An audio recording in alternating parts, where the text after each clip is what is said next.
Revolt in British Somaliland. These arrangements had scarcely been completed when the British Somaliland Protectorate administration found its modest rule threatened by a religious rebellion led by Mohammed Abdullah Hassan.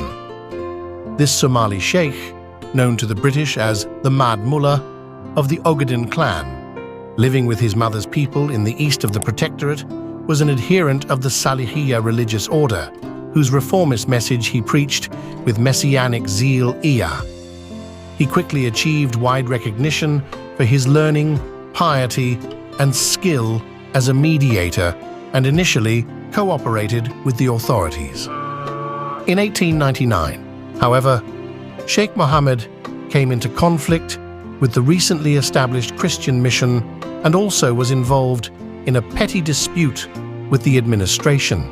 With the current European and Ethiopian encroachment, and with the example of the Sudanese Mahdi in Islamic eschatology, a messianic deliverer, these two incidents provided the seeds that rapidly developed into a major Somali insurrection.